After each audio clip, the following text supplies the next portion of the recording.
परेशान है? Please help.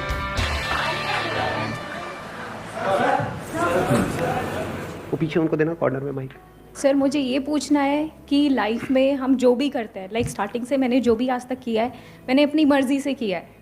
Like लोगों से कभी मुझे इतना इफेक्ट नहीं हुआ, बट कभी लाइफ में ऐसा लगता है, ऐसा टाइम भी आता है कि आप लोगों से इफेक्ट होना शुरू हो जाते हैं बातें जानने के बाद भी, सारे मोटिवेशनल वीडियो, इंस्पिरेशनल वीडियो सुनने के बाद भी। जैसे कि मेरे साथ अब हुआ है, like I took surgery right now. तो उसके बाद जैसे ही मैंने सर्जरी में एंट्री करी, वहाँ पे लाइक मेल प्रीडोमिनेंस ज़्यादा है and I am the girl जिसने सर्जरी चूज़ किया अपनी मर्ज़ी से, अपने पेरेंट्स के अगेंस्ट जाके। बट अब मैं इतनी ज़्यादा इफ़ेक्ट हो गई कि मैंने डिसाइड किया कि मैं छोड़ दूंगी सर्जरी, बिकॉज वहाँ पे जितने भी मेल्स थे दे यूज्ड टू से, अरे तू सर्जरी ले रही है यार, तू कहाँ आ गई, गो फॉर डर्मा, डर्मा के लिए जा, गायनी के लिए जा, सर्जरी क्यों लिया। एंड आई वॉज लाइक नहीं, मोटिवेशनल वीडियो देखी है, इंस्पिरेशनल वीडियो देखी है, नहीं इफेक्ट होना चाहिए, बट मैं इफेक्ट हुई और मैंने डिसाइड किया कि मैं छोड़ रही हूँ। तो ऑलरेडी छोड़ दिया आपने या छोड़ने सर वाले नहीं, हो? अब रिजॉइन कर रही हूँ। अच्छा। Still I maintain my patience. I was like कि नहीं, चाहे कुछ भी है, कमिटमेंट किया है, करना है। बट आई वॉन्ट सोल्यूशन कि कभी लाइफ में ऐसा हो ही ना कि हमें चीज़ें छोड़नी पड़े, वहीं पे हम समझ जाए, वहीं पे हम संभल जाए, क्योंकि आई टुक 3 months ये चीज़ समझने के लिए। ये जो आपने बात कही कि भाई सर्जरी में मेल डोमिनेंस बहुत ज्यादा है इसके अंदर, ये सब, तो ये कोई थियोरेटिकल बात नहीं है, ये प्रैक्टिकल है। ये सब अगर थियोरेटिकल होती तो हम इग्नोर कर सकते थे। आप समझ गए मेरी बात, कि अगर ऐसी हवा में कोई बात कोई बोल रहा है कि मतलब मान लो आप मोटे नहीं हो और आपको कोई मोटा मोटा बोल रहा है तो फर्क नहीं पड़ता ना। अगर तब भी फर्क पड़ रहा है तो बेवकूफ कौन है, वो है बोलने वाला या आप हो? आप हो बेवकूफ। बट ये बात थियोरेटिकल नहीं है, ये रियलिटी पे बेस्ड है। यहां पर ये नहीं है कि वो लोग क्या कह रहे हैं, पॉइंट ये है कि रियलिटी यही है। अब ऐसी सिचुएशन में हम क्या करें? फॉर एग्जाम्पल, आप एक ऐसे बैकग्राउंड से हो जहां पर आज तक किसी ने बिजनेस नहीं किया है। आपके जो पेरेंट्स हैं उन दोनों ने ही या उनमें से किसी एक ने सिर्फ जॉब करी है। अब ये कोई थियोरेटिकल बात नहीं है। अगर आपके पेरेंट्स आपको कह रहे हैं कि भाई तुम बिजनेस मत करो, हमारे को किसी को एबीसीडी भी नहीं पता है बिजनेस की, ये कोई झूठ नहीं है, ये वो सिर्फ कह नहीं रहे हैं और आप अपने आप को कहो कि नहीं मेरे को इससे फर्क नहीं पड़ता है। ये रियलिटी है। बिल्कुल ऐसा है जैसे आप जा रहे हो छलांग मारने के लिए किसी स्विमिंग पूल में, गहरे पानी में, और कोई आपको आकर के कह रहा है कि बेटे मुझे भी तैरना नहीं आता है, तुम्हें भी नहीं आता है, थोड़ा संभल के। तो आपको यहां पर ये नहीं करना कि मेरे सेशंस देख करके कहो कि मेरे को फर्क नहीं पड़ना चाहिए कि दुनिया क्या कह रही है, सब कह रहे हैं मत कूद मत कूद, लेकिन मैं तो कूदूंगा, मैं मोटिवेटेड हूं, मैं चार्ज अप हूं, मैंने बहुत सेशंस देखे इस बंदे के। और आप जाओ जाकर के सीधा गहरे पानी में छलांग लगा दो, क्या होगा? मेरा कोई सेशन काम आएगा? डूब जाओगे, मर जाओगे। तो अब ऐसी सिचुएशन में क्या किया जाए? दोनों में फर्क समझ आ रहा है ना? कि एक है मैं बोलता हूं सबसे बड़ा रोग क्या कहेंगे लोग। प्रॉब्लम क्या है, ज्यादातर लोग मेरी बातों को लिटरली ले लेते हैं कि एक बात पकड़ी और उसको हर सिचुएशन में अप्लाई कर दिया। ऐसा कभी नहीं होता है। आपको पहले समझना पड़ेगा मैं किस कॉन्टेक्स्ट में बोल रहा हूं। सबसे बड़ा रोग क्या कहेंगे लोग, जहां पे वो सिर्फ बोलने के लिए बोल रहे हैं या आपको नीचे गिराने के लिए बोल रहे हैं या फिर हवा में बातें कर रहे हैं, जिन बातों का कोई सर पैर नहीं है। लेकिन अगर कोई इस लेवल की बात कर रहा है जो लॉजिकल है, प्रैक्टिकल है और रियलिटी पे बेस्ड है, तो आपको वहां पर रुकना है, आराम से समझना है कि वो जो बंदा बात कह रहा है, फिर वापस से रीस्ट्रक्चर करना है अपने माइंड को और प्लान करना है कि अब मैं उस काम को करूं या छोड़ूं। Make sense? हाँ। तो अब इस सिचुएशन में क्या किया जाए, ध्यान से समझना। देखो, अब अगर वो कह रहे हैं कि सर्जरी में तुम क्यों आ गई, क्योंकि उसके पीछे आप ये सब शेयर करना चाहते हैं कैमरे में? कोई दिक्कत नहीं है, ठीक है। तो वो इस वजह से कह रहे हैं क्योंकि ये रियलिटी है। तो अब क्या किया जाए वहां पर? एक ऑप्शन तो ये है कि जो अभी करंट रियलिटी है हम उसके हिसाब से चलें। करंट रियलिटी क्या है कि भाई फीमेल्स का डोमिनेंस कहां पर है, मान लो गायनेक में है, सर्जरी में कम है। तो इस करंट रियलिटी को समझ करके एक तो हो सकता है कि हम इसी के हिसाब से एक्ट करें कि अब वो ये क्या डिसीजन लें कि इसको छोड़ करके मैं अब गायनेक में जा रही हूं। बट वहां पर भी एक दिक्कत है, ध्यान से अगर आप समझोगे तो करंट रियलिटी में क्या दिक्कत है, वहां पर कंपटीशन बहुत ज्यादा होगा, क्योंकि सब वही कर रहे हैं। आप उनसे अलग जैसे ही कुछ करोगे तो इनिशियली आपको चैलेंजेस आने ही आने हैं। अब यहां पर आप क्या कर सकते हो, जहां से आपकी एनर्जी और बढ़ जाएगी। इस रियलिटी को आपने देखा, समझा और अपने आप को बोला कि अब तो मैं यही करूंगी। क्यों करूंगी? क्योंकि अब मैं सिर्फ अपने लिए नहीं कर रही।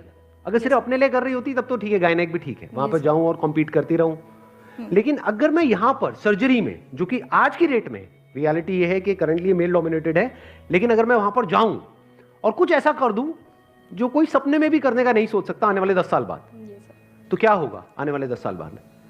क्या आपके जैसी और जितनी भी फीमेल्स हैं उनके लिए एक रास्ता खुलेगा या नहीं खुलेगा? एग्जैक्टली।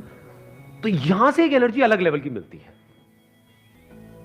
अब यहां पर आप डिनाई नहीं कर रहे रियलिटी को, यहां पर आप कह रहे हो कि ठीक है रियलिटी है, बट इस रियलिटी को बदला जा सकता है। और कौन बदलेगा? मैं बदलूंगी।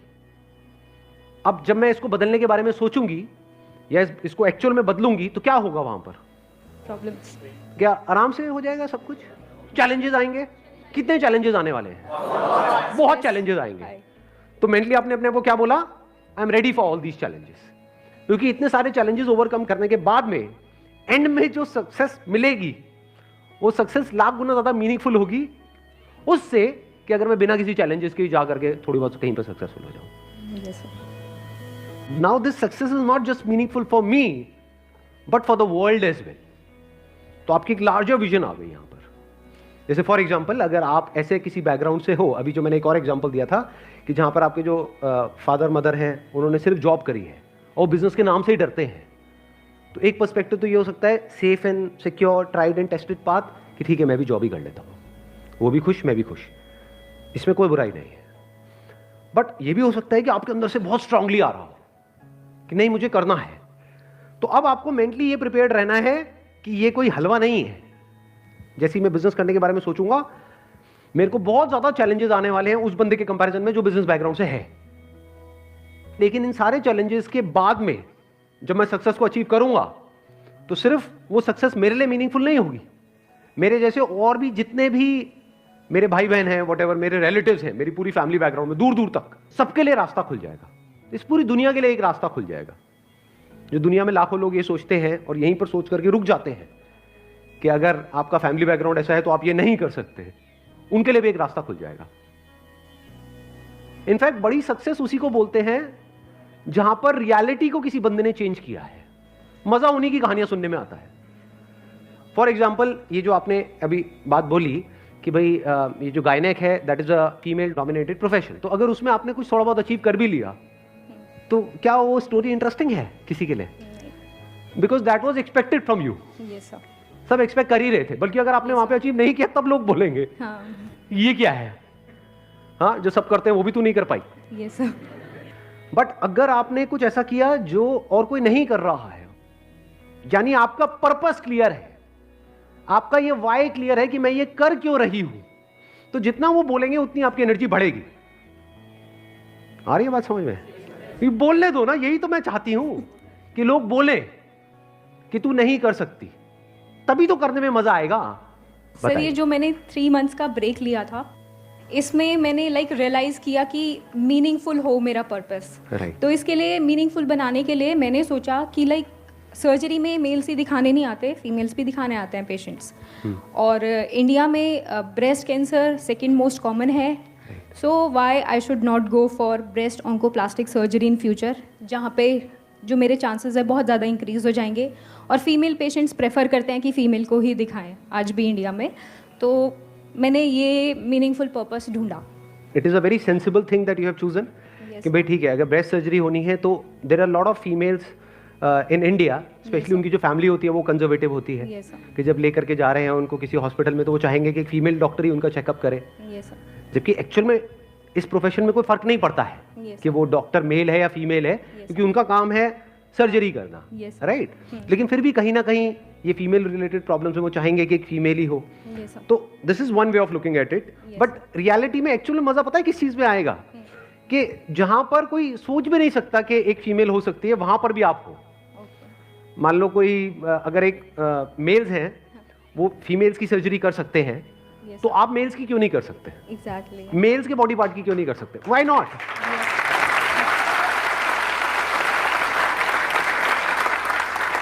सोचो कोई ऐसी सर्जरी है फॉर एग्जांपल किसी मेल के बॉडी पार्ट्स की जो वो एक्सपेक्ट कर रहा है कि वहां पर एक मेल ही होगा और एक फीमेल डॉक्टर का नाम हो, वो पूछेगा भी नहीं रिसेप्शन पे, वो तो ये एक्सपेक्ट ही करेगा कि वहां पे कोई मेल डॉक्टर ही होगा। और वो जाए और जाकर के एकदम से नाम देखे तब भी उसको यकीन ना हो, वो कहेगा हाँ हो सकता है, मतलब जैसे होता नहीं है कुछ ऐसे नाम होते हैं जो दोनों में मेल फीमेल में चलते हैं, लेकिन वो जैसे ही आपको देखे तो उसको शौक लगे। तो जितनी बार आपको उसको बंदों को ये शौक लगेगा उतनी बार आपको मजा आएगा। तो आपका जो आप करने वाले हो ना, जो थोड़ा सा अलग होगा, ये पूरी जिंदगी के लिए आपको मोटिवेटेड रखेगा। ये बात बड़ी इंटरेस्टिंग है अगर आप लोग मेरे साथ साथ में देख पा रहे हो तो। बिकॉज क्या होता है, देखो दो तरह के रिएक्शंस होते हैं जो लोगों से हमको मिलते हैं। एक होता है जो सब एक्सपेक्ट कर रहे हैं वही आपने बोल दिया, तो उसमें इतना मजा नहीं आता है। उसमें आपको अंदर से आप क्या कह सकते हो, एक सेंस ऑफ ना तो सेटिस्फैक्शन होता है, ना एक सेंस ऑफ प्राउड होता है, ना कुछ अंदर ट्रिगर होता है। बट जैसे ही आप सरप्राइज देते हो तो सामने वाले को भी झटका लगता है, उसको जितना जोर का झटका लगता है आपको भी उतना मजा आता है। ये चीज रोज मेरे साथ में होती है, डेली ऑलमोस्ट। बहुत सारे लोगों को यही नहीं पता, मैं आपको अपना एग्जांपल देता हूं, बहुत सारे लोगों को यही नहीं पता है, मैं इनफैक्ट जो भी बोलता हूं उनको झटका लगता है, और इसी में मुझे मजा आता है कि कुछ ऐसा हो रहा है जो कोई सपने में भी नहीं सोच सकता। जो वो सोच रहे होते हैं उसका एग्जैक्ट ऑपोजिट होता है जो मैं कर रहा होता हूं। जैसे कोई मेरे को मिलता है, थोड़ा बहुत मेरे बारे में उसको पता है, तो वो क्या कहेगा कि आपका ये काम बहुत बढ़िया है मोटिवेशनल स्पीकिंग का। मैं कहता हूं मेरा ये काम नहीं है। काम नहीं है मतलब आप यही तो करते हो। मैंने कहा नहीं, वो मेरा पैशन है। तो ये जो आप कर रहे हो इसके पैसे कहां से आते हैं, ये मैं खुद फंड करता हूं। आप खुद पैसे लगा करके ये कर रहे हो तो उसमें आपको क्या फायदा हो रहा है? मुझे कोई फायदा नहीं हो रहा है। मतलब हर लाइन में एक झटका है। तो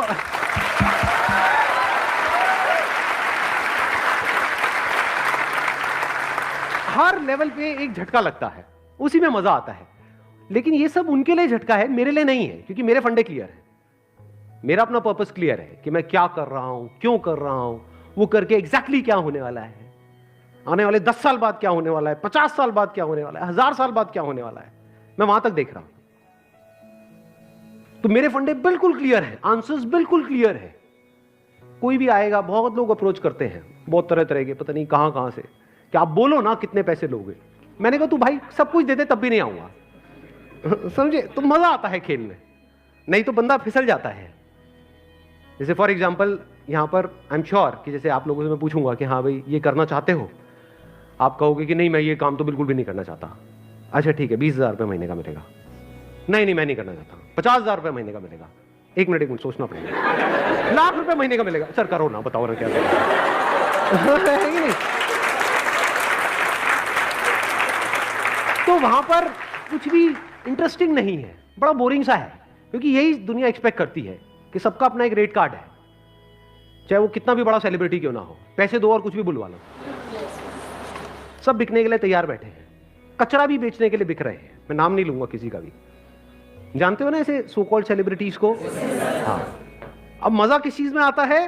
कुछ ऐसा करो जो कोई सपने में भी नहीं सोच सकता।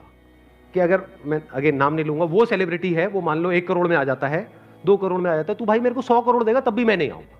ना है तो ना है।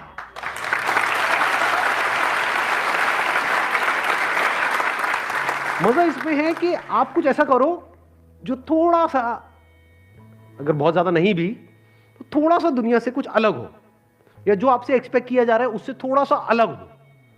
फॉर एग्जाम्पल आपका फैमिली बैकग्राउंड बहुत ही कंजर्वेटिव है, तो वहां पे सब आपसे एक्सपेक्ट कर रहे हैं कि आपकी इस एज के बाद में आपकी शादी हो जाएगी, उसके बाद में बच्चे हो जाएंगे, ये हो जाएगा, वो हो जाएगा। इंडिया में यही चलता है। मैं ठीक कह रहा हूं, गलत कह रहा हूं? इसके बावजूद भी अगर आप कुछ कर जाओ तो कुछ मजा आएगा, नहीं आएगा?